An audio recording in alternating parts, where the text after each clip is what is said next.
On this Tuesday night, the federal budget unveiled. A promise to focus on younger Canadians and tax the wealthiest. The priorities of the new fiscal plan and the billions more in spending.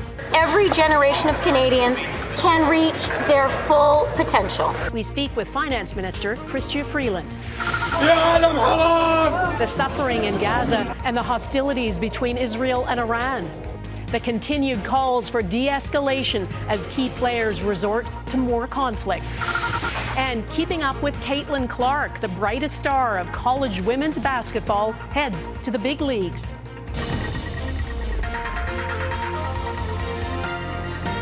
Global National with Dawna Friesen. Good evening and thanks for joining us. The federal government has released its 2024 budget. There are no new taxes for working and middle-class Canadians. There is no windfall tax on excess profits of grocery retailers. There are some initiatives to try to help with affordability, some of which were announced before this budget. Plans to build nearly 4 million homes by 2031 at a cost of more than $8 billion. $1.5 billion for the National Pharmacare Plan to cover the cost of contraception. The government plans to raise more than $18 billion by increasing the taxable portion of capital gains, which it says will affect 0.1% of Canadians. The Liberals are facing a slowing economy and have an uphill road in the polls right now. There are politics at play here. This budget includes about $57 billion in new spending over 5 years. And Finance Minister Chrystia Freeland says the deficit is forecast to be $39.8 billion. I will speak with her in just a moment, but first our chief political correspondent, David Akin, is here to take us through the biggest points. David. Well, Dawna, this is a bit of a scattershot budget to a degree. It's sort of indicative of a government that's a bit behind in the polls, wants to have something for everyone. If we are looking for a theme here, I think the theme is this. It's a government reaching out to Canadians under the age of 45. Those would be your millennial and Gen Z voters. The first 80 pages of Budget 2024 details how the government will spur the construction of nearly 4 million new homes within 7 years. Mr. Speaker, our work to build more homes faster across our country is quite literally an exercise in nation building, a true Team Canada effort. There is more than $8 billion worth of housing initiatives in the budget, which the government says is aimed at helping young Canadians achieve the middle-class dream of owning a home. In terms of an outlay of resources, another something in $8 billion approximately in new resources is relatively ambitious in this environment where we're still running with elevated deficits and debt. But there's a host of other items clearly aimed at younger voters. $500 million, for example, set aside for a youth mental health fund. And Finance Minister Chrystia Freeland repeated the commitment for free birth control pills through the National Pharmacare Plan.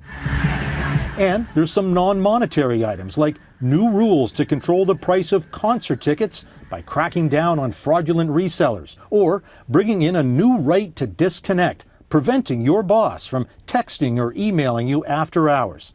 All the spending initiatives add up to $57 billion over 5 years, a third of which will be offset by an increase in capital gains taxes. I think the government wanted to do this additional spending, so they looked at probably what would be the least offensive measures that they could implement in terms of economic drawback. Now, there are going to still be lots of capital gains tax exemptions. You're not going to pay any tax when you sell your principal residence, and a lot of small businesses will have the same capital gains tax rate. But there are a group of Canadians, a small group, the government says about 40,000 very wealthy Canadians, who are going to pay a lot more in capital gains taxes. In fact, the government says that group of 40,000 Canadians is going to collectively contribute an extra $19 billion over the next 5 years. Dawna. Okay, David Akin in Ottawa, thank you. The latest inflation numbers are also out today. The Consumer Price Index rose 2.9% year over year in March. It's still under 3%, but it does need to come down further if there is likely to be an interest rate cut. With me now is the Deputy Prime Minister and Finance Minister, Chrystia Freeland. Let's start with the increase in capital gains tax. I believe you were saying it will affect 0.1% of Canadians, the very wealthy. Can you explain exactly who will pay more, who you're targeting? Is it going to include, for example, someone's elderly aunt who is thinking of selling the family cottage? Well, let me start with who is excluded, because that is the vast majority of Canadians. More than 99% of Canadians will not pay as individuals a higher rate of capital gains, and I just want to be sure people understand that. So the most important thing, the biggest asset most Canadians own is their home. Our homes are all fully excluded from capital gains taxation. That continues to be the case. The second thing which we are bringing in is a new tier. And this tier means that the first $250,000 of a capital gain in every single year that a Canadian might enjoy is taxed at the current rate of a 50% inclusion. So you actually only pay any tax at all on 50% of it. And it's because of that really narrow focus, which is entirely intentional, that this additional tax is really focused on those at the very top, on people who can afford to pay a little bit more to make the investments that our country really needs, that especially young Canadians really need. So I'm not exactly clear on who that is then, and you know that the business community is already saying that by doing this it's sending the wrong message for a country that has a big problem with productivity. Yeah, I mean, what I think is important for Canadians to know is we are very focused on productivity, on economic growth, and what the Ministry of Finance looks at is the marginal effective tax rate. It has, a really good engine for calculating what that is. That's like the extra tax that you pay for each additional dollar that gets invested in a business in Canada. Today, Canada has, by a long shot, the lowest marginal effective tax rate in the G7, and we have the lowest marginal effective tax rate, lower than the OECD average. With this new capital gains inclusion rate announced today, that doesn't change. So I am really focused on ensuring that Canada remains a really attractive place for people to invest. And one of the things we've done in this budget is make more investments in Canada's economic capacity. I think the investment in AI is particularly important. I think we can all see that AI is the economic engine, the driver of the 21st century economy in a way that the internet was of the past 50 years. And Canada, we have a real shot here. We are one of the leading countries when it comes to AI researchers, to AI startups. Thanks to the investment that our government is making in this budget, Canada is going to really supercharge our strength in this area that is going to really enhance productivity, create great jobs for today and for the future. And that is on top of investments in affordable housing, investments in housing overall, investments in affordability, and more broadly, really unlocking the promise of Canada for young Canadians. Okay, we're running out of time. I just wanted to raise one thing with you. Your critics say that the Liberals are good at addition, not so good at subtraction. And that right now the cost of servicing the debt in Canada is $46 billion in 2023-24. That's more than, I think, what is spent on the Canada Health Transfer. Your critics say the spending measures on top of that are reckless. What do you say to them? Well, I say actually that is economically illiterate and completely ignoring the international comparators. There are some issues where you can have a partisan discussion and you can have different values. Whether a woman has a right to choose or not, there's a real partisan debate. Whether you believe in gun control, a real partisan debate.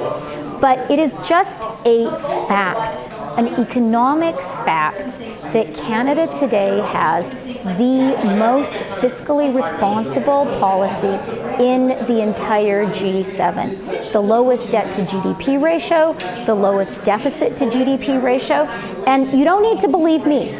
talk to the ratings agencies. They have reaffirmed Canada's AAA credit rating.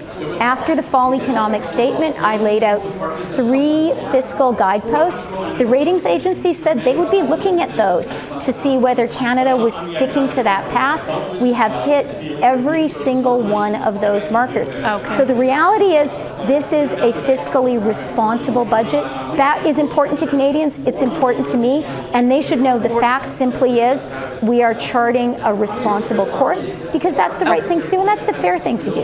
I appreciate your time. We're going to have to leave it there. Finance Minister Chrystia Freeland, thank you. Thank you. How is the opposition reacting? The NDP leader is not happy, saying the Liberals did not go after the rich and says his party is deciding whether to support this budget. The federal Conservative leader did not take questions from reporters after the budget was delivered, but he did have some scathing comments in the House of Commons. Conservatives will vote against this wasteful inflationary budget that is like a pyromaniac spraying gas on the inflationary fire that he lit. It is getting too hot and too expensive for Canadians, and that's why we need a carbon tax election to replace him with a common sense Conservative government. We're concerned about the fact that the Liberals ignored the opportunity to take on corporate greed. That's making it harder for people to find a home. That is a major problem that makes life unaffordable, and the Liberals failed to use the opportunity they had to take on corporate greed. To help interpret the reaction from the opposition, our Ottawa Bureau Chief Mercedes Stephenson is with me. Mercedes, what do you make of what you just heard? Do you think the NDP would really vote against this budget? Dawna, honestly, I would be very surprised if the NDP were to vote against this budget and bring down the government. They had asked for certain things that the government has come through on, like pharmacare. And while this is not the national pharmacare program that includes a lot of drugs that the NDP had hoped for, we're talking about birth control and diabetes drugs at this point, it is a major plank and it is a lot of money.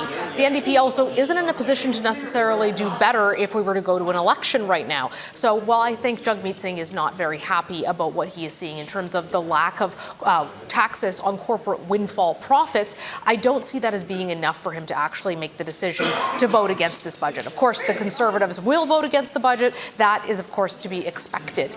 When it comes to those corporate windfall taxes, by the way, an interesting bit of information that I've been hearing, Dawna, as we walk around and talk to stakeholders who are on Parliament Hill on Budget Day, apparently there was a big debate about whether or not to include this right up to the 11th hour. There were some inside Cabinet who thought that it was critical to include this tax on corporate windfalls, especially since the government had been making a big deal about going after grocers, sort of these fat cat corporate types as they make them out to be, and really needing to go after their profits. And then they made the decision not to. And that's because the side of Cabinet that was arguing this would actually cause capital flight and would cause corporations to potentially leave Canada won out. And the business community was lobbying very hard on this. The oil and gas business as well was doing so. And it was interesting because when I spoke to the Environment Minister a couple of weeks ago on the West Block, Dawna, he indicated that they were concerned that any more taxes on oil and gas could cause those companies to leave for another more competitive market. Okay, Mercedes Stephenson, thanks for that. Planning retaliation coming up. Israel signals its intention to respond to Iran despite calls to de-escalate.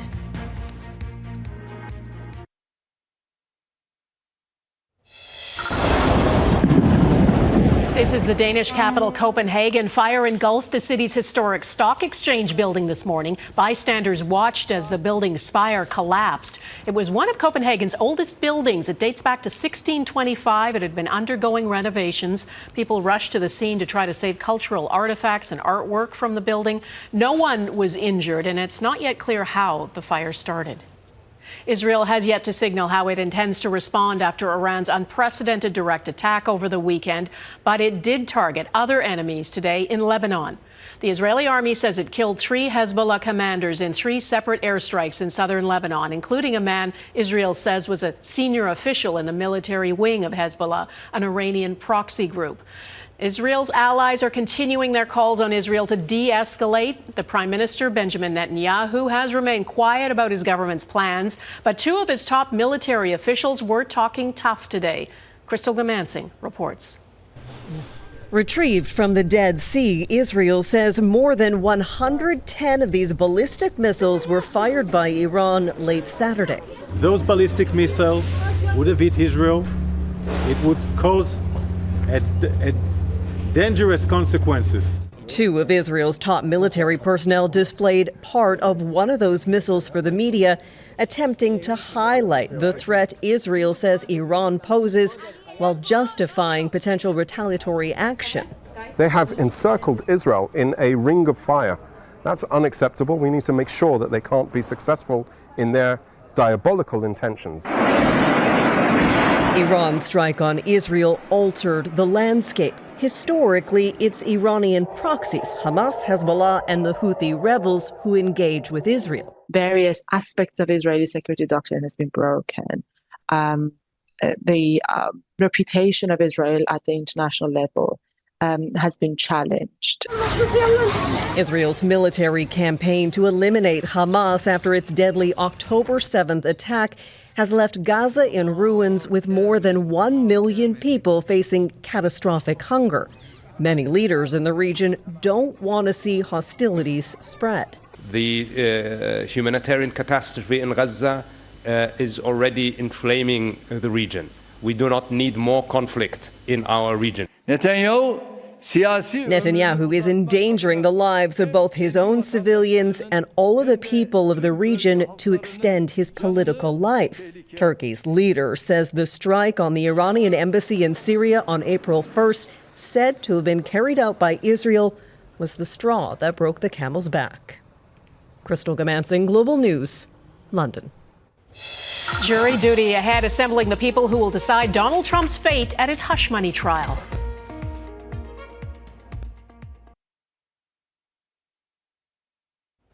Lawmakers in the UK have backed a landmark bill to phase out smoking. The legislation cleared its first hurdle in Parliament today, despite some opposition from within Prime Minister Rishi Sunak's own party. If passed, it would be among the toughest anti-smoking measure in the world, making it illegal to sell tobacco products to anyone born after January 1st, 2009. Advocates say they want to create the first smoke-free generation. 7 jurors have now been chosen in the criminal trial of former U.S. President Donald Trump. They include an English teacher, an oncology nurse, and a corporate lawyer. A string of potential jurors were questioned for hours about their political beliefs, media consumption, and their views on Trump. Lawyers have a challenge finding a panel of 12 people who can hear the case impartially. One woman who was dismissed from the jury pool because of work issues later said to reporters she is no fan of Trump. Everyone was really taking it upon themselves to step in and do their civic duty here. I think regardless of what people came into it thinking about the defendant. Trump has pleaded not guilty to 34 felony charges related to hush money payments to adult film star Stormy Daniels made through his former lawyer, Michael Cohen. Jurors in Alberta are now deliberating in the case involving 3 men accused of orchestrating the border shutdown near Coutts in 2022. The men are charged with mischief over $5,000. They've pleaded not guilty. It's alleged they spearheaded that protest, which blocked cross-border traffic between Alberta and Montana for 2 weeks. The defense claims protesters had competing interests, and it wasn't clear who was in charge. A disturbing story in Manitoba is developing tonight. 3 high school hockey players, all 17 years old, have been arrested in relation to 2 separate reports of hazing. Melissa Ridgen is in Winnipeg with information on the investigation. Melissa. Dawna, the RCMP say 2 17-year-olds could face charges of sexual assault with a weapon, sexual assault, and forcible confinement. Another 17-year-old could be charged with sexual assault and assault. They say there are 5 alleged victims. The boys were rookies on their high school hockey team. All are 15 or 16 years old. The Pembina Valley RCMP were made aware of the hazing incident by a high school principal, one of the principals down in that area. She was made aware by the coaching staff. So the coaching staff found out about it, reported it to the principal then in turn called the RCMP. Presumably to protect their identities. Police aren't naming the team or the community. We just know that the school is located in rural southern Manitoba. The RCMP alleged the crimes occurred on 2 separate occasions, one last November and another in January. Both of these reportedly at Winnipeg hotels while the team was in the city for tournaments. The Crown is now deciding on which of the charges will be laid. All 3 suspects have been released from custody with a court appearance set for June 10th here in Winnipeg.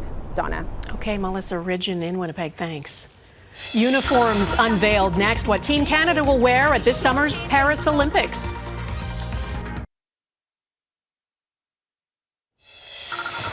She is college basketball's all-time leading scorer, and Caitlin Clark is now off to the WNBA, joining the Indiana Fever. She's got a 4-year contract worth $338,000 US. Here's how that compares to what the NBA #1 draft pick got last year. He was signed to a contract worth more than $55 million over 4 years.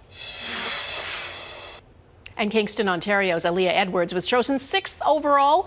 She's going to the Washington Mystics, and she'll also be playing for Team Canada at the Paris Olympics in July.